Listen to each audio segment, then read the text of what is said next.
அன்பார்ந்த முருகபக்தர்களே வணக்கம். நான் ஜெய்எம்எஸ்கே கோபி.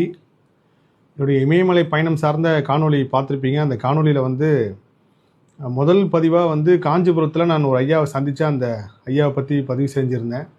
அது நிறைய பேர் எனக்கு தொடர்ந்து மெசேஜ் அனுப்பிச்சிருந்தீங்க. அடுத்த காணொலி இப்போ நான் பதிவு செய்கிற நாள் சனிக்கிழமை. நாளைக்கு ஞாயிற்றுக்கிழமை இந்த காணொலி பார்ப்பீங்க. நேரம் இப்போ கிட்டத்தட்ட 1:30. இப்போ தான் நேரம் கிடச்சி, அனுமதி கிடச்சி, தியானம் முடிச்சுட்டு எதை சொல்லணும் எதை தவிர்க்கணும்னு சொல்லி உத்தரவு கிடச்சிது. நான் பதிவு செய்கிறேன். இந்த காஞ்சிபுரத்தில் நான் பார்த்த சித்தரையா பதிவு செஞ்சதுக்கு நிறைய பேர் நானும் இந்த மாதிரி அமானுஷ்ய மனிதர்களை பார்த்துருக்கேன், இந்த மாதிரி நானும் நிறைய நபர்களை சந்திச்சிருக்கேன்னு சொல்லியிருந்தீங்க. ஐயா என்னை பொறுத்த வரைக்கும் அமானுஷ்ய மனிதர்கள் அப்படின்ற ஒரு கட்டத்துக்குள்ளே அடக்க முடியாது. எனக்கு அது ஒரு உணர்வு. அங்கே நான் காஞ்சிபுரத்தில் அவரை பார்க்குறப்போ ஏன் அவர் காஞ்சிபுரத்துக்கு வந்தார், நான் ஏன் அதுக்கு முந்தின நாளே காஞ்சிபுரத்துக்கு போகணுன்னு திட்டமிட்டுன்றது எல்லாமே ஒரு பிரபஞ்சம் புரியாத புதிர். தெய்வ சக்தியை புரிஞ்சிக்கவே முடியாது, உணர்தான் முடியுன்ற மாதிரி. இதில் ஒரு பெரிய ஆச்சரியம் என்னென்னா, இந்த முதல் காணொலி பதிவு பண்ணதுக்கப்புறம் நான் காஞ்சிபுரத்துலேருந்து சென்னை திரும்புகிறப்போ ஐயாவோட ஃபோட்டோ ஒருத்தருக்கு அனுப்பியிருந்தேன். முக்கியமானவங்க அந்த பாமன் சுவாமிகள் சம்மந்தப்பட்டு அவங்க ஒரு விஷயம் எப்பயுமே கனெக்ட்லேயே இருப்பாங்க. அது எப்படின்னா, பாமன் சாமிக்கு ஏதாவது ஒரு விஷயம் செய்யணுன்னா அவங்க டக்குன்னு லைனில் வருவாங்க. அப்பேற்பட்டு அவங்களும் ஒரு பெரிய பாமன் சுவாமி ஐயா, அந்த சக்தியில் இருக்கிற ஒரு ஆள். அப்போ அவங்களுக்கு நான் ஒரு ஃபோட்டோ அனுப்பியிருந்தேன். அவங்களும் அதை பார்த்துருக்காங்க. அதுக்கப்புறம் அதை பற்றி அவங்க எதுவுமே சொல்லவே இல்லை. சரியாக இந்த படம் நான் அனுப்பி இந்த பதிவுலாம் வந்ததுக்கப்புறம் அவங்க எனக்கு தொடர்பு கொண்டாங்க 2 நாளைக்கு முன்னாடி. நீங்கள் சொன்னது கரெக்டு தான், நான் இப்போ தான் ரியலைஸ் பண்ணுறேன். நீங்கள் 9ஆம் தேதி நான் ஒரு ஐயாவை போய் பார்த்துட்டு வந்ததுக்கப்புறம் எனக்கு அந்த படம் அனுப்பிச்சிங்க. கிட்டத்தட்ட அந்த படத்தை நான் ஓப்பன் பண்ணதுக்கப்புறம் என் ஃபோன் ஹேங் ஆகி என்னால் எதுவுமே, ஏன்னா நான் இதுமாதிரி அனுப்ப போகிறேன்னு ஐயாக்கிட்டே அனுமதி வாங்கலை. எப்பயுமே நான் ஒரு சில விஷயங்கள் என்னோட டீம்னு ஒரு சில பேர் இருப்பாங்க. அதில் அவங்களுக்கு நான் அந்த விஷயத்தை பதிவு செய்வேன். நீங்கள் பாருங்கள், இப்படிலாம் சில விஷயங்கள் இருக்கு. ஏன்னா அந்த என்ன அலைவரிசைன்னு சொல்லுவாங்க. அது ஒரே மாதிரி ஒரே சித்தாந்தத்தில் ஒரே அலைவரிசையோடு போகிறப்போ அது கனெக்ட் ஆகும். அப்படிப்பட்டவங்களுக்கு மட்டும் நான் அனுப்புவேன். அப்படி தான் இவங்களுக்கும் அனுப்பியிருந்தேன். இவங்களும் அதை பார்த்துட்டாங்க. அதுக்கப்புறம் இந்த ஃபோன் ஹேங் ஆனது அவங்க நோட் பண்ணவே இல்லை. இந்த வீடியோ வந்ததுக்கப்புறம் ஆமாம் என்னோடய ஃபோனும் ஹேங் ஆச்சு அப்படின்னு சொன்னாங்க. எனக்கு பெரிய ஆச்சரியமாக இருந்துச்சு. அதுக்கப்புறம் இதே மாதிரி இன்னொருத்தருக்கும் நான் அனுப்பியிருந்தேன். அவருக்கும் தொடர்பு கொண்டு கேட்குறப்போ அவரும் அதே தான் சொன்னார். ஸோ மனிதனுக்கு மீறிய ஒரு சக்தி இந்த அறிவியல் காலத்துலேயும் இந்த கலியுகத்திலும் நடைபெற்றிருந்த உண்மை. அதுக்கப்புறம் அந்த தம்பி சதீஷ்கிட்ட நான் தொடர்பு கொண்ட விஷயத்த சொன்னேன். ஆனால் நீங்களாவது ஃபோன் ஹேங் ஆனதோட போச்சு. கிட்டத்தட்ட எனக்கு நான் 2016 எடுத்த ஃபோட்டோ எல்லாமே போயிடுச்சு, எந்த கான்டாக்டும் இல்லை. அப்புறம் ஐயா கிட்ட சொன்னேன், என்னோடய அனுமதி பெற்று எடுங்க அப்படின்னு சொன்னாருன்ட்டு. விரைவில் ஐயா பற்றி பேசணும்னு ஆசை. ஐயா அந்த ஓமுன்ட்டு எனக்கு எழுதின விஷயத்தை பதிவு செய்ய சொல்லியிருந்தார். அதுக்கப்புறம் எனக்கு குரல் பதிவு அமைச்சிருந்தார். வரும் காலங்களில் ஒரு அனுமதி பெற்று நான் குரல் பதிவு செய்கிறேன். அதேமாதிரி முருகேசன் ஐயா உடம்பு சரியில்லைன்றது ஐயாவுக்கும் தெரிஞ்சிருக்கு.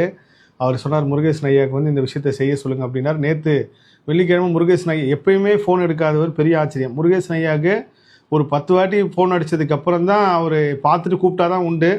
அது வாட்ஸ்அப்லேயே இருக்கட்டும், எதுலேயே இருக்கட்டும். நேற்று அதிசயமாக அவருக்கு ஒரு ஃபோன் பண்ணுற ஒரு ஃபோன்லேயே எடுத்துட்டார். எடுத்து ஐயா இந்த மாதிரி ஒருத்தர் சந்திச்சேங்க, ஒருத்தர் வந்தாருங்கன்னு சொன்னேன்னா அவருக்கு பெரிய ஆச்சரியம். ஐயா ஊரில் இருக்கேன்னாரு. சென்னை வந்ததுக்கப்புறம் கண்டிப்பாக சந்திக்கிறேன், ஐயாகிட்டையும் பேசுகிறேன் அப்படின்னாரு.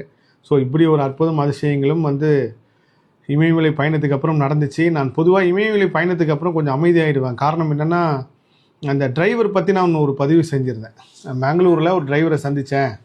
அந்த டிரைவர் 12 வருஷம் எந்த ஒரு விபத்தும் பண்ணாதவர். அவர் கேள்வியாகவே கேட்டிருந்தேன். அதில் நிறைய பேர் நிறைய பதில் சொல்லியிருந்தீங்க. அதில் முக்கியமான ஒரு பதில் நான் கர்மாராய்ச்சின்னு உணர்ந்த விஷயம் என்னென்னா, கர்வமாக தலகனமாக அவர் நினச்சிருப்பார், அதனால கூட இருந்துக்கலான்னு. அது ஒரு விதத்தில் உண்மையும் கூட. நம்ம இந்த கலியுகத்தில் மிகப்பெரிய பிரபஞ்ச நியதி என்ன, நம்ம யாரை பாராட்டுறோமோ அவங்கள திட்டுவோம். உங்கள் வாழ்க்கையில் எல்லா விஷயம் நடந்திருக்கும் பாருங்கள். நேற்று ஒருத்தர் ஆஃபீஸில் ரொம்ப பாராட்டியிருப்பீங்க. கரெக்டாக ஒரு 48 மணி நேரத்தில் அவர் ஏதாவது தப்பு பண்ணியிருப்பார். என்ன உன்னை தானே நேற்று தானே பாராட்டினேன், இப்படி செய்றியா அப்படின்ட்டு. அது ஆஃபீஸ் மட்டும் இல்லாமல் நம்ம வீட்லையாக இருக்கட்டும், அம்மாவாக இருக்கட்டும், மனைவியாக இருக்கட்டும், ஃப்ரெண்டு, நட்பு வட்டத்தில் யாராக இருந்தாலும் நம்ம ரொம்ப பெருமையாக பேசுகிறவங்கலேருந்து அப்படியே இயற்கை திட்டுற மாதிரி ஒரு சூழ்நிலை கொண்டு வரும். அது தெய்வமாக இருந்தாலும் சரி. முருகனையே நம்ம ஒரு சில நேரங்கள் என்ன முருகா இப்படிப்பட்ட ஒரு வாழ்க்கையை கொடுத்துட்டே ரொம்ப நன்றி முருகான்னு சொல்லியிருப்போம். ஒரு கட்டத்தில் இப்படிலாம் சோதிக்கிறிய முருகா நியாயமா அப்படின்னு முருகனையும் திட்டியிருப்போம். அப்படின்னால இந்த இமயமலை பயணம் ஒரு பெரிய தலகணத்தையோ ஒரு பெரிய கர்வத்தையோ நம்மளுக்கு கொடுக்க ஆரம்பிக்கும். என்னென்னா, நம்ம அங்கே பார்த்த விஷயங்கள், உணர்ந்த விஷயங்கள் எல்லாமே இமயமலை பயணம்ன்றது ஒரு கருவறைக்கு நம்ம தாய் கர்ப்ப கிரகத்திலேருந்து வெளியே வந்தோம், தாய் கருவறையிலேருந்து வெளியே வந்தோம், தாயோட கருப்பையிலேருந்து வெளியே வந்தோம், திரும்ப அதுக்குள்ளேயே ஒரு போயிட்டு வர மாதிரி ஒரு உணர்வு. அது அவங்க போனவங்களுக்கு தெரியும். அது போனதுக்கப்புறம் என்னவோ மனம் வந்து ரொம்ப நிதானமாக ஆக்க சொல்லிடுச்சு. நான் சில விஷயங்களை உணர்ந்ததுக்கப்புறம் எல்லாமே பதிவு பண்ணக்கூடாது, இயற்கை எதை அனுமதிக்குதோ அதை மட்டும் நான் பதிவு செய்வோம். அதுக்குண்டான எல்லா அனுமதியும் பெற்று பிரபஞ்சத்தோட அனுமதியோடு தான் சொல்லணும். ஏன்னா நம்ம தெய்வத்தையே பார்த்தா கூட யார்கிட்ட சொல்லணுமோ அவங்ககிட்ட தான் சொல்லணும். ஐயோ நான் சாமியை பார்த்துட்டேன், தெய்வத்தை நான் பிரகடனப்படுத்தினா கூட இறைசக்தி வந்து நம்மளுக்கு வேலை செய்யாதுன்னு சொல்லி நான் ஒரு சில விஷயங்களை உணர்ந்திருக்கேன். அதனால தான் இமயமலைக்கு போயிட்டு வந்ததுக்கப்புறம் ரொம்ப அமைதியான அந்த முதல் காணொலிக்கும் இந்த காணொலியும் கிட்டத்தட்ட ஒரு 4-5 நாள் இடைவெளி. இப்போ தான் இந்த தியானம் முடிச்சுட்டு இல்லை இந்த விஷயத்தை பதிவு செய்யும்னு சொல்லி இந்த காணொலி மூலயமா சொல்கிறேன். விரைவில் நேர்காணலும் பெருசாக சொல்கிறேன். அடுத்து நீங்கள் பார்க்குற காணொலி இமயமலை சார்ந்து இருக்கும்.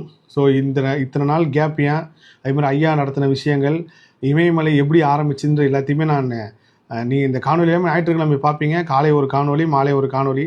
இதுக்கு அடுத்த காணொலி கண்டிப்பாக இமயமலை சார்ந்து வரும். எல்லா புகழும் முருகனுக்கே. நன்றி.